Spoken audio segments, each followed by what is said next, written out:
ফুচকা, ঝালমুড়ি কিংবা স্পেশাল কোনো চটপটি, এমন কিছু খাবার আছে যেগুলোর সাথে আমরা সবাই পরিচিত। ছোট বড়, ধনী গরিব সকল প্রকার মানুষ কোনো না কোনো দিন এই খাবারগুলো খেয়েছেন। আজকে আমি চেষ্টা করব আপনাদের সেই খাবারের স্বাদ আর অভিজ্ঞতার কিছুটা দেখানোর। So let's is the video.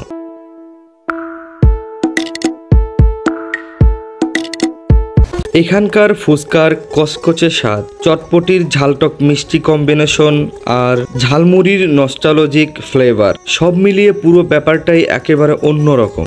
এই যেটা হচ্ছে আমাদের মহিমাগঞ্জের সুলতান ফটোগ্রাফার ভাই। ভাই আপনি এখানে হঠাৎ করে দেখা হলো, আপনার সাথে কেন আসছিলেন ভাই? সপ্তাহে এখানে চটপটি খাওয়ার জন্য আসি, ভালো লাগে। ও আচ্ছা, ভালো লাগে। শুধু চটপটিটাই ভালো লাগে নাকি ফুচকা, ঝালমুড়ি এগুলো ভালো লাগে না? আছে, ভালোই আছে, কিন্তু চটপটিটা বিখ্যাত। ও ঠিক আছে ঠিক আছে, আবার আসবেন ভাই। ঠিক আছে, সবাই এখানে আসবেন।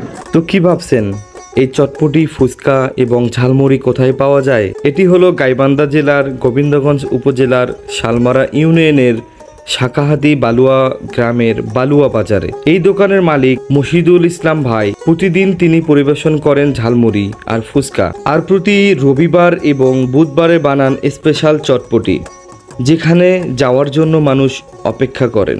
তাই যারা শাকাহাতি বালুয়া বাজারে আসবেন অবশ্যই একবার ঘুরে যাবেন মশিদুল ইসলাম ভাইয়ের দোকানে। বিশ্বাস করুন, এই স্বাদ কখনোই ভুলতে পারবেন না। ভিডিওটি ভালো লাগলে লাইক করুন, শেয়ার করুন, কমেন্ট করুন এইরকম কোনো একটি জায়গাকে, কোনো একটি অঞ্চলকে তুলে ধরে, যেন আমি পরবর্তীতে এরকম সুন্দর একটি ভিডিও আপনাদের উপহার দিতে পারি এই শাকাহাতি বালুয়া বাজারের এই ফুচকা, চটপটি এবং ঝালমুড়ির দোকানের মতো সুন্দর করে।